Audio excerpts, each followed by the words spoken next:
the Jewish Channel's Week in Review. American Muslims join the call to release Gilad Shalit. Who thinks Michelle Bachmann is Jewish? Why this softball game is about keeping Jewish communities safe, and more of the Jewish news that's changing your world right now in this episode of the Week in Review. Hello, and welcome to the Jewish Channel's Week in Review. I'm Stephen I. Weiss. Prominent Muslims in the United States are calling for the release of captive Israeli soldier Gilad Shalit. Shalit was captured by Hamas in 2006 and had his 6th birthday in captivity passed this week. Hamas has not allowed Shalit to be visited by observers from the Red Cross, and Hamas has not released any proof of life of Shalit since this 2009 video. For years, Israel has been negotiating for Shalit's release, and reported concessions that Israel has offered include thousands of Palestinian prisoners and even potential bargaining chips and an Israeli-Palestinian peace deal. But now, 11 leading U.S. Muslims are calling on Hamas to release Shalit with no preconditions at all. Signatories to the letter include the only 2 Muslim members of Congress, Democrats Keith Ellison of Minnesota and Andre Carson of Indiana, as well as the leader of the Cordoba Initiative, Imam Faisal Abdul Rauf, who has become particularly well known of late for his efforts to build an Islamic cultural center near Ground Zero. Other signatories include a former Pakistani ambassador to the United Nations and a representative of the Islamic Society of North America. The letter discusses the Muslim holy month of Ramadan and states, quote, "We urge you to act upon our higher calling to charity and compassion by releasing Israeli Corporal Gilad Shalit," adding, quote, "Hamas's inhumane detention of Shalit undermines the Palestinian people's legitimate aspirations for human rights and a state of their own, existing in peace and security beside Israel." But while those Muslim leaders, including Muslim members of Congress, are going out of their way to express sympathy with the Jewish cause, one Republican presidential candidate is reportedly getting a Jewish boost by accident. Michelle Bachmann has been called many things during the current race for the Republican presidential nomination in 2012, but almost no one has called her a Jew, except for some Republican donors apparently confused by her last name. Bachmann has been quite vocal on the campaign trail about her Christian beliefs, but the New York Post has said that some Jewish donors are apparently still confused, thinking she is Jewish. Of course, anyone paying almost any attention to Bachmann in recent years wouldn't have a hard time finding out that she's not Jewish. In addition to explaining her Christian beliefs on the campaign trail, she also talked about them at the AIPAC convention last year. There's also the fact that she has 2 N's in her last name, which isn't common in Jewish spellings. Oh, and of course, there's this. Here's the big issue. The president doesn't want to have to be confronted with priorities and spending because he has a lot of chutzpah. Meanwhile, when it comes to other members of the right wing of the Republican Party and Jewish issues, we've seen a number of creative approaches from Tea Party leaders trying to combine their various political principles with support for Israel, and one new bill is tackling the upcoming vote in the United Nations on a Palestinian state. The bill, sponsored by 57 members of Congress and introduced by the chairwoman of the House Foreign Affairs Committee, is proposing to end U.S. foreign aid to any nation that grants upgraded status to the Palestinians. In Israel, the response to the upcoming United Nations vote is taking a more direct approach. The Israeli military is providing supplementary training and non-lethal weaponry to West Bank settlements over concern about potential clashes after the vote. But while no one can be sure what will happen between Israelis and Palestinians in the coming months, actual violence did break out this week within the Orthodox Jewish community in Jerusalem. Ultra-Orthodox protesters lined up in front of a new girls' school to prevent it from opening this week and got into violent clashes with students' parents. The protesters state they are concerned about modesty standards in the area surrounding Beit Shemesh. Police were called to break up the fight but have not yet removed the protesters, so the new school has remained unopened, with students diverted to other schools. The ultra-Orthodox mayor of Beit Shemesh stated that he could not guarantee the security of the girls trying to attend the school. In other news of sexual segregation in Israel, 4 female combat soldiers were ordered to leave their unit because male yeshiva students would be joining it. In a letter to their battalion commander, the 4 women wrote, "They are kicking us out not because we are not good enough, but because we are women. We have nothing against the yeshiva boys and nothing against halacha. There are battalions in the IDF that have no women in them, and these soldiers can be placed there." And Israel faces segregation problems not only in regards to gender, but also on issues of race. The Ethiopian Jewish community, which is the largest black community in Israel, has faced many forms of discrimination over the years, but now Israel's education minister is saying that de facto school segregation will come to an end.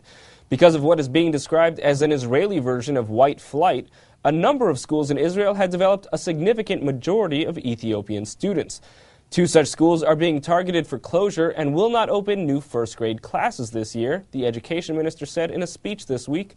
The Ethiopian students would be assigned to other schools with more common ratios of Ethiopian students. He said that de facto school segregation, quote, endangers the future of Israeli society, adding, quote, I have thus instructed all the district directors to prepare within a month a multi-year plan that will fundamentally change this reality by closing down schools in which all or the overwhelming majority of pupils are from the Ethiopian community. Meanwhile, here in the United States, 2 groups that sometimes have a hard time working together are the New York Police Department and the ultra-Orthodox security service Shomrim.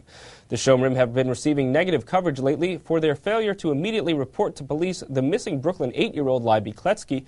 But as Christian Needon reports, fellowship was the name of the actual game as both Shomrim and police suited up for the softball field.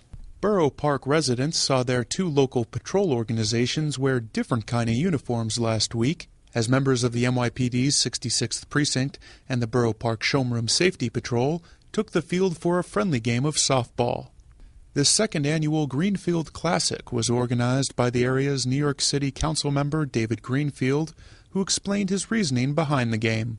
The idea really was that these are 2 of the finest institutions in our community. Public institution, of course, the police, which we all love very much, and private institution, which is a nonprofit charitable institution, a community volunteer patrol, which is the Borough Park Shomrim, and they have a great relationship. And we thought, they work together all the time in a very serious situation. They're reporting things or they're chasing people, and we figured it's a nice thing to just get people together and just do something where it's non-stressful and doesn't involve criminals. I asked 66th Precinct Team Captain and NYPD Deputy Inspector John Sprague about the working relationship between the 2 organizations. Shomrim and NYPD get along very well, especially in Borough Park here. We have a very good relationship. They look out for the community. They help us with our searches and with being eyes and ears for us and helping us out and giving us a lot of information, intelligence, what's going on. And it really works. It works well. And the proof is in the relationship and how safe this community is. Borough Park Shomrim Safety Patrol Coordinator Yankee Daskell said he viewed his organization's relationship with the local NYPD precinct as a partnership. We have a great relationship with the 66, NYPD, and this is one of the things that we do to show how close we are with them. We're part of them, and they're part of us. It's like one click. I asked Greenfield why he thought softball was the sport best suited for strengthening the bonds between the 2 organizations. Well, rugby's not very popular in Borough Park. But seriously, baseball is a great pastime. Everybody likes it, and people love to watch it. We get a nice crowd, people from the community. They come. It's a free game. We have free soda, soft drinks, water, free popcorn, free cotton candy. So it's just a nice communal event. People come out, they cheer for their favorite team, and it's just a great evening. To see more from the 2nd annual Greenfield Classic in Borough Park, please tune into the full broadcast edition of the Week in Review. Thank you, Christian. Egypt has been in the news for months, and this week Christian Needon found 2 Jewish authors discussing their lives as Egyptian emigres. Around 500 people turned out this week at Congregation Road Shalom on the Upper West Side to hear about the Jewish community that was expelled from Egypt. Authors Andre Asselman and Lucette Lanyado both grew up in Egypt and were on hand to read from and sign copies of books covering their families' long-ago lives in the country. From Cairo and Alexandria to Brooklyn and beyond, a conversation about exile, assimilation, and Jewish identity was organized by the Jewish Week and moderated by the paper's own Sandy Browarski, who heard from Lanyado about the forced dispersal of Egypt's Jews. The Jews of Egypt, we left stateless. We left with nothing, and we just sort of made our way to the ends of the earth and, tried to rebuild our lives as best as we can. And some of us didn't. Some of us, the older ones, simply died of broken hearts. Lanyado, who is a senior writer and cultural reporter for the Wall Street Journal, said the Egyptian Jewish exile has been particularly destructive to a sense of Jewish community. One of the great tragedies, I think, of the Jews of Egypt and of the Levant is that a community that was pretty cohesive, where, like Andre, families lived within blocks of each other, was forced, to scatter to the ends of the earth. They left for Adelaide and Toronto and Montreal and Brazil, wherever they could get papers. Osman's family came to Egypt after his uncle struck up a friendship with the future King Fahd I while attending university in Italy, and was later invited to move to Egypt, bringing along his extended family. When Osman returned to his former home of Alexandria, though, decades after leaving at age 14, he said he was keenly aware of the absence of the cultural variety that he had grown up with. There were no Greeks, there were no Italians, there were no Armenians, even though I never knew Armenian. There was nothing, there were just Egyptians. And that was not the Alexandria I knew. The Alexandria I knew was a melting pot.